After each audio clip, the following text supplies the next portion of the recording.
아브라함에게 말씀하셨는데 너는 내 고향과 내 친척과 내 아비 집을 떠나 내가 내게 보여줄 땅으로 가라.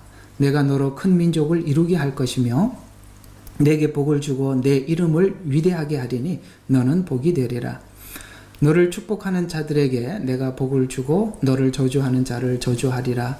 내 안에서 땅의 모든 족속이 복을 받을 것이니라 하였더라. 아멘.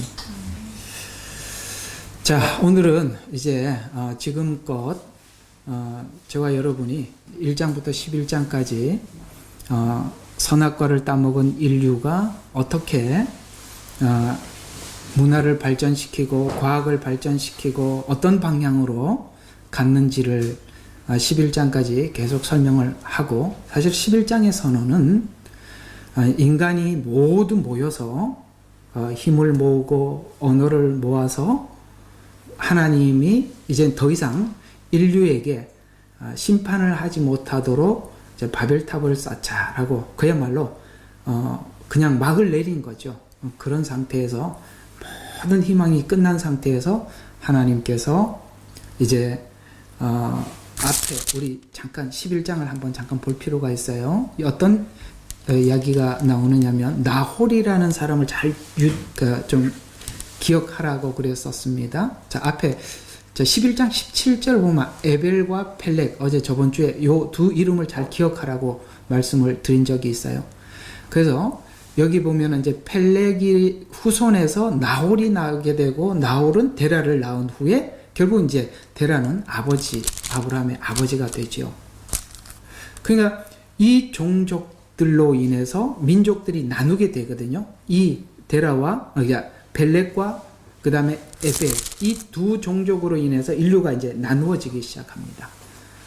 하나님이 흩어버린 것이죠. 이들이 바벨탑을 쌓았던 대상들이었어요.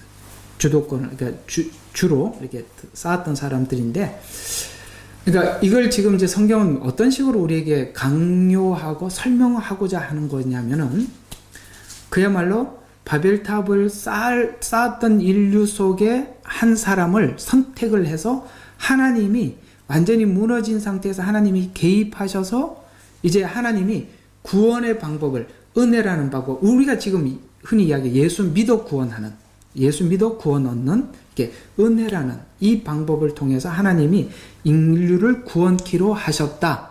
그 샘플이 아브라함이다 라고 이제 하나님이 이제 아브라함을 선택하고 그에게 어떤 과정을 통해서 믿음이 자라가고 결국에는 이삭을 드린 사건까지 쭉 연결해서 우리에게 설명을 하려고 하죠. 드디어 이 12일장까지는 믿음이라는 말이 안 나오는데 드디어 12장부터 이제 믿음이라는 단어가 등장하기 시작합니다. 그래서 우리는 예수 그리스도를 믿어 우리가 구원을 얻게 되죠. 이 아브라함 이야기는 제 생각에는 아마 여러분들과 제가 한 8시간 아니면 한 10시간 좀 길게 할 것 같습니다. 이 굉장히 중요한 이야기거든요. 왜냐하면 성경에 참 중요한 것은 믿음이죠. 믿음, 소망, 사랑입니다. 그래서 이 믿음이 어떻게 시작되었으며 어떻게 발전해 나갔고 어떻게 하나님께서 생명이 있는 믿음이 자라가는가, 이 부분을 아브라함을 통해서 우리가 살펴야 하기 때문입니다. 자, 놀랍게도 믿음으로 구원받는다라는 이야기를 가장 자세히 설명한 성경이 로마서죠.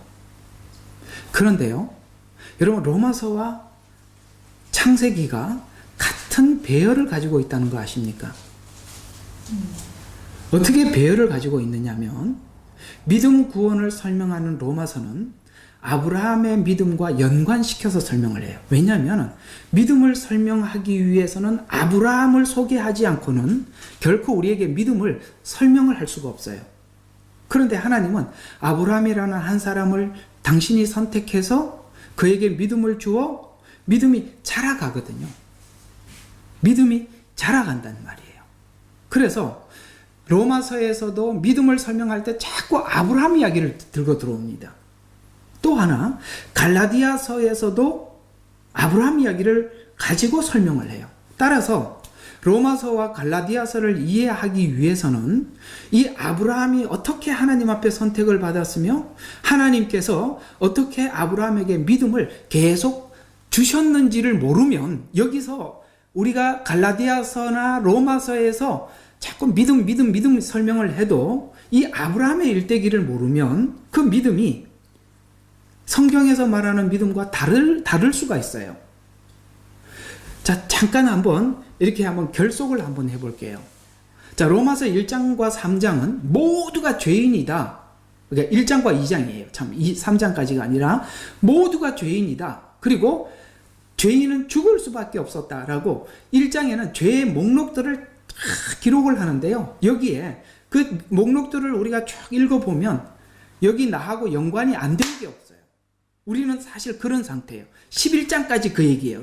창세기 11장까지가 인간에게는 전혀 희망이 없었다. 이런 이야기거든요. 똑같죠? 로마서 1장하고.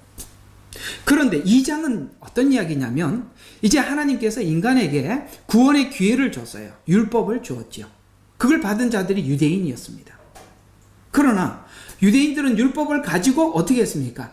율법을 가지고 신사의 물건을 도둑질하고 율법을 가지고 그 다음에 이방인과 자기를 나누고 율법이 원래 목적했던 대로 쓰여지지 않고 도리어 자기와 다른 사람들을 나누는 데 쓸 뿐만 아니라 율법을 사람들에게 가르치는 일을 맡았으면서도 가르치기 때문에 자기는 하겠지라고 생각했지만 유대인들은 율법을 가지고 도리어 율법을 지키는 것이 아니라 율법을 오용하더라. 무슨 말이냐면 인간에게 율법을 주더라도 하나님의 은혜가 개입하지 않으면 이 율법이 다른 목적으로 쓰여지더라는 거예요. 그걸 이야기하고 있어요. 그래서 완전히 무너졌다. 그러므로 하나님이 다른 방법을 제시했다. 그 율법이라는 우리가 인과율의 법칙, 그러니까 뭘 지켜서 구원받는 게 아니라 하나님의 선택, 하나님의 뭐죠? 은혜. 이 방법으로 믿음을 주지 않으면 불가능하다. 그게 아브라함 이야기예요. 그래서 여러분 로마서 홀로 보시면 안 돼요. 로마서는 이 창세기 11장까지 이야기를 로마서에 그대로 옮겨놓고 믿음이 무엇이냐를 아브라함을 통해서 설명을 하고 있습니다. 그래서 이 아브라함에 대한 이야기를 정확히 이해를 하느냐 못하느냐에 따라서 성경 전체를 보는 방향이 서로 달라지는 거예요. 그런 차원에서 저는 이 아브라함 이야기는 매우 중요하다고 보여집니다. 왜냐? 성경에서 가장 중요하게 교리를 설명한 로마서와 갈라디아서는 아브라함 이야기를 중심에다 두고 설명하고 있기 때문이죠. 그러면 이렇게 로마서 창세기 12장과 로마서 4장은 어떻게 연결이 되어 있느냐면 오늘 12장 1절을 보면 2절을 보시면 내가 너로 여기서 제일 중요한 단어가 뭐냐면 항상 이겁니다. 내가 너로 이겁니다. 제일 중요한 이야기입니다. 요걸 사람들이 놓쳐요. 하나님이 우리에게 주신 거예요. 내가 너에게. 아시겠습니까? 아브라함이 특별해서 선택한 게 아니라 하나님이 내가 너로 이렇게 해요. 자, 요한복음 3장 16절 외워볼까요? 하나님이 세상을 이처럼 사랑하사 그죠? 독생자를 주셨으니 이는 저를 믿는 자마다 멸망치 않고 영생을 얻게 하려 함이라. 여기서 제일 중요하게 여기는 게 어디냐라고 물으면 사람마다 각기 다른데 저는 내가 너로 큰 민족을 이루게 할 것이며 이렇게 봤을 때 요한복음 4장 저를 믿는 자가 제일 중요하다고 봅니다. 성경은 지금 그걸 이야기하는 겁니다. 예수 그리스도가 중심에 있어요. 저를. 그래서 내가 너에게 복을 준다는 말은 이제 로마서 3장까지가 인간의 무너짐을 설명을 하다 4장에 들어가서 이제 믿어 구원을 얻게 한다라는 이 믿음의 이야기를 4장부터 로마서 4장부터 설명해 나가죠. 그래서 1장은 모두가 죄인이다. 2장과 3장은 율법이 있어도 죄를 알아도 인간 스스로 이 죄 문제의 해결이 불가능하다. 그래서 4장에 오직 믿음으로만이 우리가 의롭게 될 수 있다. 이렇게 로마서는 설명해 들어가고 있죠. 자, 그래서 좀 긴 시간 저와 여러분이 이게 아브라함 이야기를 가지고 믿음이 어떻게 시작되었으며 어떻게 발전해 나가는지를 우리가 하나하나 살펴볼 텐데요. 일단은 한번 정리를 한번 해 들어가 보겠습니다. 자, 아담의 범죄 이후에 하나님을 외면하고 자기 뜻을 가지고 계획한 모든 것이 하나님이 보시기에 악한 것이라 라고 노아 홍수 사건, 바벨탑 사건을 통해서 인간에게 기대할 것이 없음을 분명히 확인시켜주고 난 이후에 아브라함을 선택해 세운 것은 멸망할 수밖에 없는 인간의 운명을 바꾸어 구원에 이르도록 하나님이 개입하셨다라는 것을 증명하기 위해서 아브라함을 불렀다는 거예요. 자, 이 아브라함 이야기를 아브라함의 믿음 쪽으로 보는 게 아니라 하나님이 그를 세웠다라는 쪽에서 보면 아브라함의 이야기가 성경에서 이야기하려고 하는 것을 우리가 그대로 볼 수 있어요. 여기서 우리가 오해하지 말아야 될 것은 아브라함의 뭐 때문에 받은 복이라고 생각하지 말라는 거예요. 아시겠어요? 아브라함의 뭐 때문에가 아니에요. 놀랍게도 이 히브리서에서는 또 로마서에서는요, 아브라함이 날이 갈수록 믿음이 더 견고해졌다 이렇게 설명을 하는데 창세기 12장부터 아브라함이 25장에 죽을 거예요. 아브라함이 25장에서 죽는데요. 12장부터 25장까지 쭉 보면은 아브라함이 날이 갈수록 믿음이 좋은 게 아니라 중간중간에 펑크를 낸 게 한두 건이 아니잖아. 그죠? 그런데 하나님은 아브라함이 믿음이 날이 갈수록 좋아졌다는 말과 창세기에서 받던 아브라함의 믿음은 다르다 이 말이에요. 무슨 말이냐면 하나님께서 그를 불러서 믿음이 하나님을 믿지 못했던 아브라함이 여러 가지 다른 방법, 예를 들어서 하갈을 취해서 이스마엘을 낳는다든가 뭐 이런 이야기들, 그럴 때 하나님께서 계속 나타나셔서 그 약속을 되새기고 내가 너에게 이 약속을 이룰 것이다 라고 하나님 계속 말씀하심으로 인해서 자기 방법대로 썼지만 하나님께서 개입하셔서 하나님의 일하심을 말씀하고 그 말씀을 상기할 때마다 어떻게 됐어요? 그 믿음이 하나님을 향해서 점점 믿어져 갔는데 하나님이 믿음을 주셔서 하나님이 믿음을 주셔서 하나님을 믿었는데 하나님은 끝에 가서 아브라함이 믿음이 있었다라고 이렇게 이야기해 주셔요. 지금 이 신약에서는 아브라함의 결론적인 이야기를 하고 있을 뿐이지 창세기에서는 실제 그렇지 않았다 이 말이에요. 무슨 말이냐면 하나님이 주신 믿음은 세월이 가면 갈수록 생명이 있고 자랄 수밖에 없어요. 바로 이 부분이 하나님이 일하셔서 우리에게 믿음을 주시는 방법들이죠. 그래서 자꾸 이게 아브라함이 남다르다라는 관점에서 보시면 안 돼요. 하나님이 어떻게 아브라함에게 하셨는가를 보시라 이 말이에요. 그러면 우리가 이게 아브라함이 믿음이죠 이렇게 보게 되면 성경이 전달하고자 하는 그 전달 안에서 우리가 이해를 못합니다.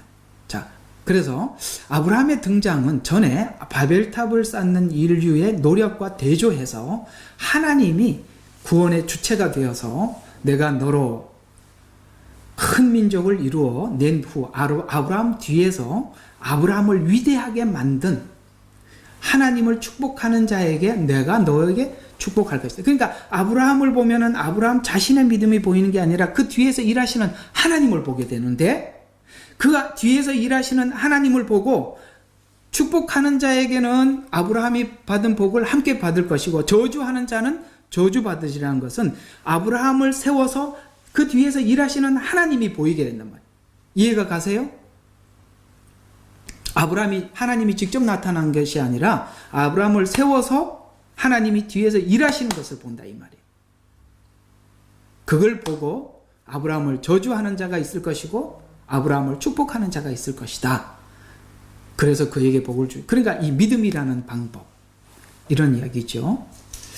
한 시간에 다 설명이 안 되니까 이제 이 약간 미지수로 남아 있는 건 다음에 계속 설명이 될 거니까 일단 오늘 좀 개념만 잡아 둡시다. 자, 하나님이 아브라함의 축복하신 방법은 행위의 법이 아닌 믿음의 법이죠. 이것이 로마서 갈라디아 설명의 핵심인데, 그래서 아브라함은 믿음으로 시작한 모든 사람의 조상이 되는 것이죠. 아브라함 이후 믿음으로 구원 얻을 모든 자들을 아브라함에게 간섭하신 방식으로 하나님이 간섭하시겠다는 대표로서 하나님의 은혜로 간섭해서 그 은혜로 간섭해서 믿어 구원을 받는 사람들이 훗날 아브라함의 하늘의 별과 같이 바다의 모래같이 많아지겠다는 약속으로 아브라함의 생애가 창세기 12장 5절과 9절까지 묘사돼서 그 아브라함의 생애를 짧게나마 아브라함의 일생 속에서 이런 지역, 그러니까 이런 곳을 지나갔다라고 지명을 하고 있어요. 몇 가지 지역 이름을 등장시키는데요. 이 세 지명은 매우 중요합니다. 왜냐하면 앞으로 야곱에게도 이 지명이 계속 반복되고 이스라엘 백성들이 가나안 땅에 들어갔을 때도 이 지명이 계속 반복되듯이 우리도 우리의 인생이 그리스도께서 가신 그 십자가의 길로 누구든지 하나님이 선택해서 구원 얻는 자들이 그 길로 가게 되어 있다 이 말이에요. 갔다 이 말이에요.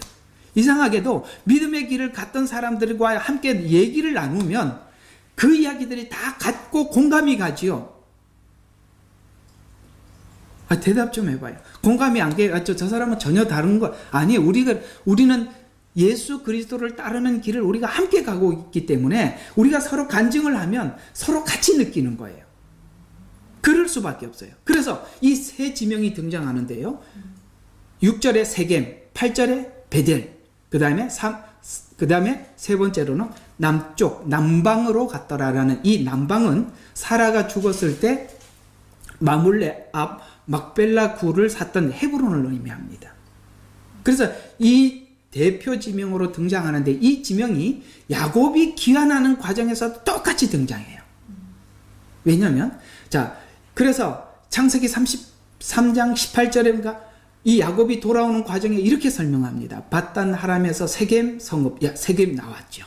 아브라함에게 나왔던 그 세겜이 야곱에게도 등장하죠. 그래서 세겜 성읍 살렘에 이르러 장막을 쳤고 그곳 이름을 엘엘로이 이스라엘이라 하였더라. 그 다음에 35장 14절과 15절에 보면 또 야곱의 이야기 속에 이게 또 등장하죠. 야곱이 하나님께서 자기와 말씀하시던 곳에서 그를 떠나 올라가시더라. 야곱이 하나님께서 자기와 말씀하셨던 그곳에 한 기둥을 세우고 그것 이름을 베델이라 불렀더라. 어때요? 베델 또 등장했죠? 그 다음에 35장 27절에 보면 야곱이 아르바 성읍 마므레에 그의 아비 이삭에게로 왔으니 그곳은 아브라함과 이삭이 기거했던 헤브론, 아까 남방이라고 말했죠. 똑같지 않습니까? 뿐만 아니라 야곱이 고향 헤브론에 돌아온 과정에 지명이 나오는데 이 지명이 아브라함이나 야곱의 인생 여정을 선택해 이렇게 중첩시켜서 야곱의 생애와 여정은 이미 아브라함이 갔던 그 길 안에 확정되어 있었다라고 우리에게 말씀하고 있듯이 성도들은 누구나 믿음을 얻고 행하는 과정 속에서 같은 과정, 그 과정을 우리가 함께 밟아가고 있는 거예요.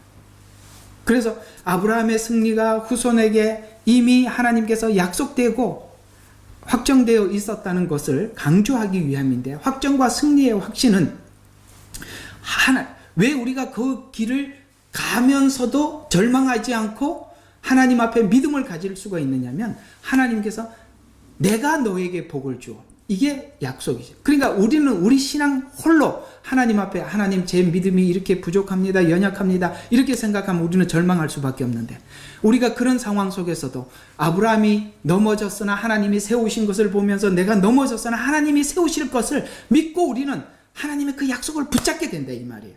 여러분 우리가 절망하지 않는 이유는 뭐냐면 하나님의 약속을 우리가 신뢰하기 때문이죠. 동일하게 이 지명들이 계속 반복되어 가고 있어요. 그래서 우리가 계속 보겠지만 야곱은 하나님 약속을 받을 만한 이유가 이 셋 중에 아브라함, 이삭, 야곱 중에서 이 야곱이 가장 이유가 없는 사람이에요. 그렇게 보이시죠? 아브라함보다 이삭보다 야곱이 그렇단 말이에요. 그런 인생을 산 사람이지만 믿음의 여정을 가는 모든 사람에게 아브라함의 여정과 같이 이 여정의 삶이 그렇게 찾아올 성도들의 운명이요 생애라는 거예요. 결국에는 나는 하나님 저기까지 가지 말게 해주세요가 아니라 하나님이 끝까지 그 길로 끌고 가는데 누구는 야곱처럼 끌려가는 사람도 있을 것이고 이삭처럼 먼저 자진해서 가는 사람도 있을 것이고 이해가 가세요? 누구나 그게 그렇게 되게 돼 있다 이 말이에요. 그러니까 나는 빼주세요 이런 얘기 하지 말라 이 말이에요. 우리 이번 주 욥기 서로 이렇게 나누었는데 저는 못할 것 같아요. 저는 빼주세요. 이런 마음들이 이렇게 발표하는 속에 있는 것 같은데 그런 거는 없습니다. 우리는 다 베델을 지나가야 하고 세겜도 지나가야 합니다. 헤브론도 가야 합니다.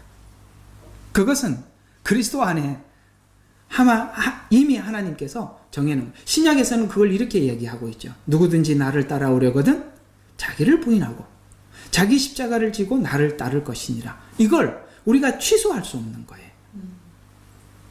결국 믿음으로 부름받은 믿음으로 이삭을 결국에는 그 믿음으로 이삭을 드리는 그 믿음까지 하나님은 쉬지 않고 우리 가운데 일하실 것입니다.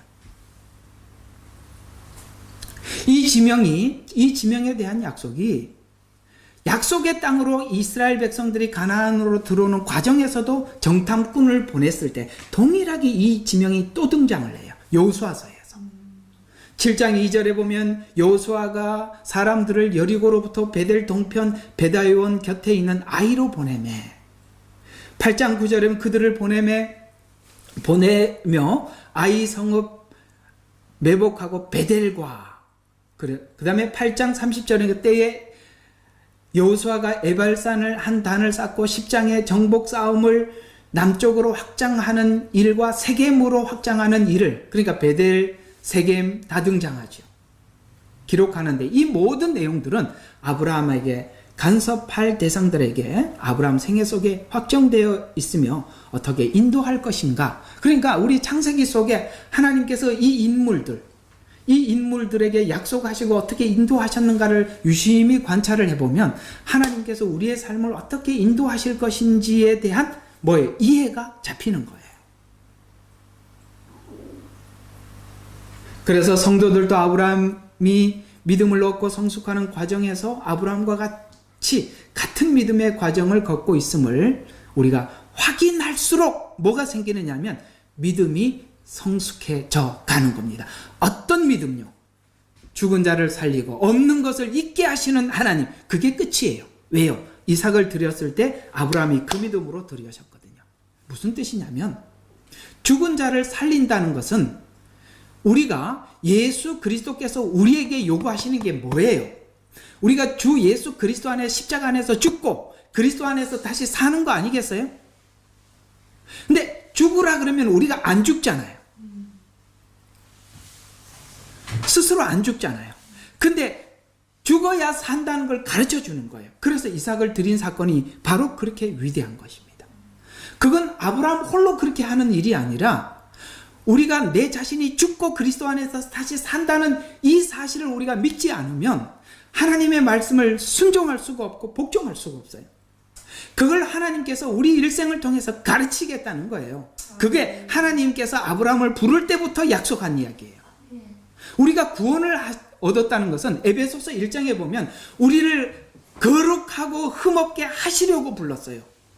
천국 가려고 하는 것도 당연하지만 거룩, 흠없게 함, 이것이 단순히 하나님의 어떤 천국 가는 구원을 위해서 원죄만 없애는 것이 아니라 우리의 삶에서 그리스도 안에서 그리스도를 담는 거룩, 흠없음, 이것이 하나님이 이미 하나님의 약속 속에서 우리가 불러졌다는 것을 잊지 마시고 하나님께서 여러분들을 거룩하게 하고 성화시킬 때 거부할 수 없는 거예요. 거부하면 할수록 우리의 시간은 그 고난의 시간이 길어질 뿐이죠.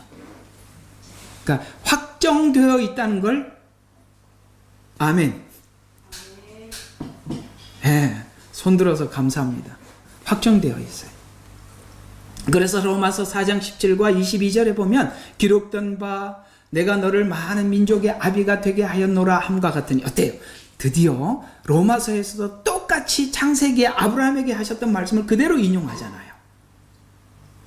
그가 믿는 그분, 아브라함이 결국 하나님의 어떤 걸 믿었느냐? 그가 믿는 그분은 죽은 자를 살리고 없는 것을 있는 것처럼 부르시는 하나님 앞에 서니라. 그가 소망이 없는데도 소망 가운데 믿었으니, 왜 소망이 없어요?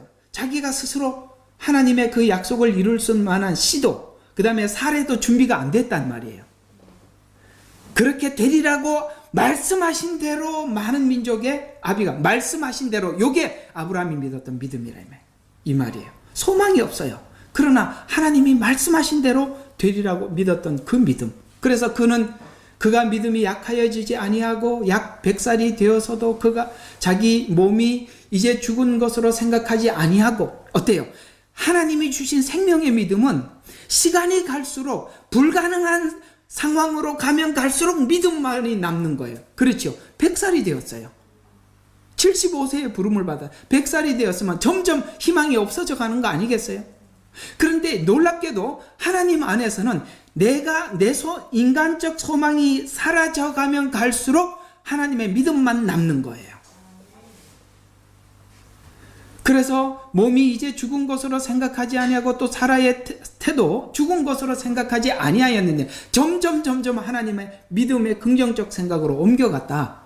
그는 믿음 없음을 인하여 하나님의 약속을 의심치 아니하였고 오히려 믿음이 견고해져서 하나님께 영광을 돌리며 약속하신 그것을 또한 이루실 것이라고 확신하였으니, 그러므로 그에게는 믿음이 의로 여겨졌느니라. 아멘. 그가 가지고 있던, 처음에 가졌던 믿음이 아니라 하나님의 준 믿음이 그 쌓여서 의가 되더라 이 말이에요. 마지막 날 주님은 우리에게 물을 겁니다. 믿음을 내놔라. 그때 하나님이 말하는 믿음은 하나님이 준 믿음을 달라는 거예요.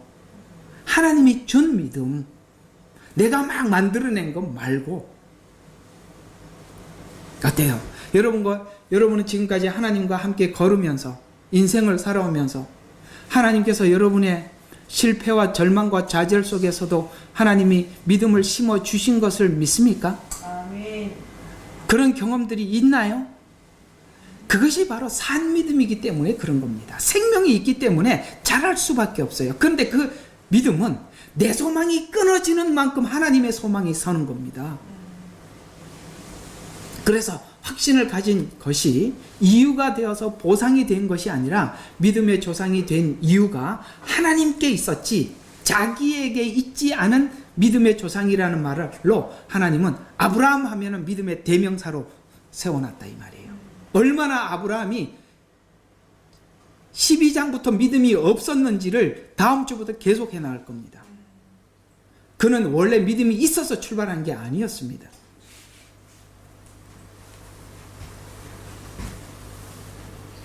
아브라함 이야기 계속하면서 그 얘기해 드릴게요. 자, 그래서 믿는 자의 조상 첫 상징적 대표가 아브라함이라는 말인데, 하나님의 인도함을 받을수록 믿음이 견고해졌다. 바랄 수 없는 중에 바라고 믿었다 함으로써 자식이 없는 상태에서 약속을 받아서 아브라함은 자기에게 원인이 없다는 것을 누구보다 잘 알아 믿어야 했고 믿을 수밖에 없었다 라고 성경은 우리에게 말씀하고 있지요. 능력도 원인도 자신이 아닌 은혜를 입은 자의 조상이 아브라함이라는 말인데, 아브라함이 하신 방법대로 우리에게도 23절과 24절, 이 로마서 4장 23절과 24절, 그러므로 그에게 믿음이 의로 여겨졌다고 기록된 것은 아브라함만을 위한 것이 아니고, 샘플로 세운 거죠. 아브라함만을 위한 것이 아니고 의롭다고 여김을 받을 우리, 미래형이죠. 아멘. 받을 우리들 때문이기도 하니 곧 예수 우리 주를 죽은 자로부터 살리신 그분을 믿는 자들이라. 아멘. 우리는 예수님을 믿습니다 라고 할 때는 뭘 믿는 거예요? 예수님이 내 죄를 대신해서 죽으신 것을 믿고 우리를 의롭다 하기 위해서 살아난 것을 믿는 거죠. 그게 예수를 믿는다는 이야기죠. 그래서 아브라함에게 개입하여 복을 약속하여 의를 이룬 대표자로서 모래와 같이 별과 같은 그런 사람의 시작이라는 대표라는 말인데, 아브라함이 믿는 믿음의 대상이 앞으로 아브라함에게는 지금 나타나고 있지는 않지만 앞으로 나타날 예표, 예수 그리스도죠. 하나님의 계획을 아브라함에게는 예표로만 설명할 수밖에 없었어요. 왜? 그때는 아직 예수님이 오시기 전이니까요. 그래서 그걸 다 드러낼 수 없어서 그 아브라함에게 주었던 이 믿음이 뭔지를 예수 그리스도를 통해서 완전히 우리에게 본체를 드러내 주셨죠. 그건 뭐예요? 그건 단순히 이삭에게 하나님 앞에 아브라함에게 들려줬던 그것이 무엇인지를 예수님이 십자가에 죽으시고 부활한 사건으로 우리에게 공포해 주셨는데, 그래서 예수님은 죽으시고 부활하셔서 지금은 어디 계세요? 하늘 보좌 우편에 앉아 계시다. 임무 완수하시고 올라가셨다는 얘기. 하늘 보좌에 앉으셨다는 가장 분명한 증거는 우리에게 성령을 보내주셨다는 것이죠. 요한복음에는 그렇게 말해요. 내가 가면 성령이 온다고 했으니까 성령이 온 것은 가신 증거다는 것이죠. 그래서 아브라함이 구원 얻은 자의 대표이듯이 동일한 방법으로 성도가 구원받는 과정이 하나님이 아브라함에게 찾아가서 불러주셨듯이 불러주시고 예수 그리스도께서 이 땅에 오셔서 구원하신 후 이제 하나님께서 이게 이제 로마서 11장에 보면 복음 전파자들을 통해서 찾아가서 복음을 전해서 믿게 하셔서 그리스도의 이름을 부르게 하셨다는 것이죠. 이런 방법은 아브라함에게만 일어난 일이 아니라 모든 인류에게 동일한 방법으로 일하실 것을 말씀하고 있지요. 지금 성도들은 아브라함보다 우리는 더 큰 약속을 받은 자들입니다. 그렇죠? 우리는 아브라함보다 분명히 더 큰 약속을 받았습니다. 구약의 약속은 아브라함 약속 안에 기다림이 있죠. 기다림이에요. 그러나 신약은 지금 우리는 아브라함을 가지고 아브라함이 이랬는데 저는 이보다 낫지 않습니까? 이렇게 말할 수 없는 것은 우리는 성도들은 신약에서 예수님을 본자로 이야기하고 있어요. 그래서 히브리서 11장 1절에 보니까 믿음은 바라는, 이건 구약이죠. 바라는 것들의 실상은 뭐예요? 예수 그리스도예요. 보이지 않는 자들의 그 구약의 약속에 있는 증거니 실제로 오셔서 죽으시고 부활하고 승천한 것을 본.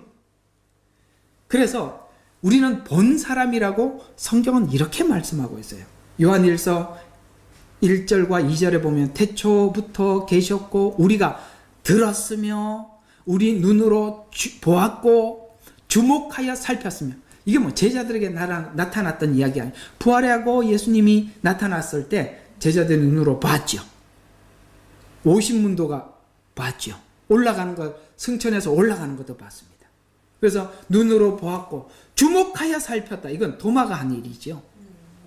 주목하여 살폈으며 우리 손으로 직접 만졌던 생명의 말씀이, 이거는 죽은 말씀이 아니라 살아있기 때문에 자랄 수밖에, 생명의 말씀이라. 그 생명이 나타나심에 우리가 그를 보았고 증거하였으며 너희에게 그 영원한 생명을 보여주었으니 그 생명은 아버지와 함께 계셨으며 우리에게 나타나셨느니라와 같이 약속한 분을 우리는 보고 만져 생명까지 얻게 된 성도들이다라고 우리에게 말씀하셔서 아브라함에게 일어난 일들이 성도에게도 일어나듯 그리스도에게 일어난 일도 믿는 모든 사람들에게 일어나. 에베소서 2장 3절부터 너희가 본래는 진노의 자녀였더니, 그렇습니다. 11장까지가 그 얘기라 이 말이에요. 그렇죠. 우리는 진노의 자녀였어요. 바벨탑 사건을 통해서 하나님이 진노할 수밖에 없었어요. 우리가 자비가 풍성하신 하나님께서 우리를 사랑하신 그 큰 사랑, 근거가 뭐라고요? 하나님의 사랑이라. 그래서 구원의 분명한 확신은 내 믿음보다는 하나님의 성품으로 갈 수밖에 없어요. 하나님의 성품, 그 큰 사랑으로 인하여 죄들 가운데 죽었던 과거형이죠. 우리를 그리스도와 함께 살리셨으니 너희가 은혜로 구원을 얻은 것이라. 이걸 부인할 수가 없어요. 그걸 설명하고 있는 거예요. 아브라함을 통해서. 또 함께 일으키사 그리스도 안에서 천상에 함께 앉히셨느니라. 앉히셨느니라 미래 완료형으로 기록되어 있다 이 말이에요. 이런 말씀과 같이 믿는 자에게 일어날 죽음, 부활, 승천, 천상에 함께 앉으심이 믿는 자에게 일어날 일이라고 성경은 말씀하고 있는 것을 믿을 수 있는 것은 내가 너에게 복을 주어 하나님이 하시니까. 우리는 날이 갈수록 내 의지는 포기할 수밖에 없고 하나님의 말씀만 붙잡을 수밖에 없다는 것을 우리는 철저하게 느끼는 거예요. 그래서 여러분의 여정들이 지금 어디 와 있는지 모르겠어요. 각자가 다를 수 있어요. 어쩌면 에서를 야곱의 인생 일대기를 봤을 때 에서를 속이는 상황인지 혹은 삼촌 집에 있는 시간일지 아니면 야복강으로 돌아오는 시간인지 각자가 다 달라 우리는 서로 알지 못하지만 결국 하나님을 믿는 자는 승리할 것임을 믿는 믿음을 우리는 가지게 되고 그 믿음이 아브라함이 이삭을 드리듯이 결국은 하나님이 여기 갈 거라는 것이죠. 내가 죽은 자 가운데서 부활한 것 같이 나를 죽여 그리스도께 드리는 삶으로 아멘. 바로 이게 하나님이 원하는 거예요. 나를 죽여 그리스도께 드리는 삶으로 지금 일하실 것이다. 그 믿음의 사람들 중에는 아브라함이 대표자로 서 있지만 그 뒤에 너무나도 많은 인물들이 히브리서 11장에 기록되어 있는데 이런 사람들이 이름이 올라가 있다는 건 우리는 참 위로가 돼요. 기드온. 여러분, 기드온이 용사 같아 보입니까? 아니에요. 그는 정말 용사가 아니라고 소개하고 있습니다. 얼마나 무서웠는지 숨어서 밀타작을 했던 사람이에요.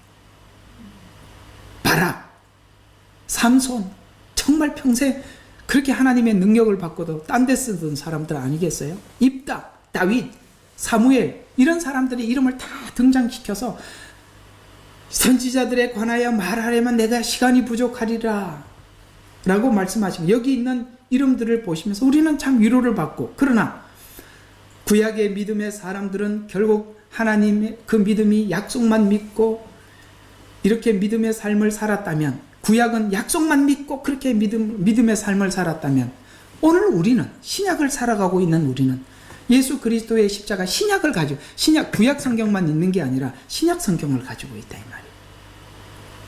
우리는 보았고 주목하여 만졌 성령의 인도함을 받으며 우리가 살아가야 하지 않겠느냐라고 우리에게 역으로 질문하고 있는 것 아니겠습니까?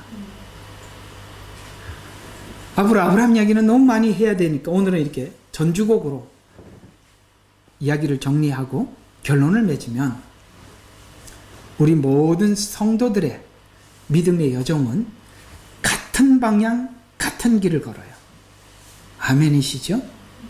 우리가 가는 길은 다 같은 방향, 같은 길이에요. 그러나 반드시 좁은 문을 선택해야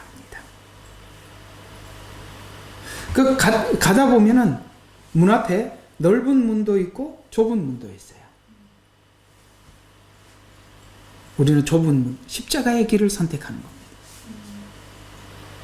그래서 같은 방향, 같은 길을 걷는데 그 길은 아브라함으로부터 시작하여 오늘 창세기, 그러니까 마태복음 앞장에서 1장 1절에서 소개한 것처럼 아브라함과 다윗과 예수 그리스도의 세계라라고 말씀하신 것처럼 그 안에 포함된 모든 사람들 뿐만 아니라 예수 그리스도 이후의 제자들 그리고 지금 현재 나까지 같은 길, 같은 방향 아브라함에게 이미 확정된 베델, 세겜, 헤브론 이 길을 걷듯이 누구든지 나를 따라오려면 자기를 부인하고 십자가를 지고 나를 쫓을 것이니라 라고 말씀하신 것처럼 우리는 누구나 그 골고다 언덕을 함께 올라가는 자로 하나님은 교회를 세워서 이 교회 안에서 함께 은혜를 나누고 교회 안에서 하나님이 주신 은혜를 공급받아 그 길을 걷고 달려오라고 말씀하고 있는 것이죠. 이 약속은 모두 이루어질 것을 믿고 믿음의 행진을 약속하신 하나님과 한꺼번에 뛰어가려고 하지 마시고 매일매일 한 걸음 한 걸음씩 옮겨가라. 이게 하나님 이야기예요. 사람들이 이 길이 너무 고통스러우니까 하나님 한순간 옮겨주세요. No. 그렇지 않습니다. 매일매일 한 걸음씩 가라 이 말이에요. 그렇게 옮겨가다 보면 분명히 한 가지 느끼는 것은 이 과정 속에서 하나님께서 우리의 믿음을 성숙해 하시는구나, 키워 가시는구나, 이걸 느끼게 될 것입니다. 우리 아브라함 이야기 끝날 때까지 힘내어 믿음을 꼭 붙잡는 저와 여러분의 이 시간들이 되시기를 주의 이름으로 축원합니다. 기도하겠습니다.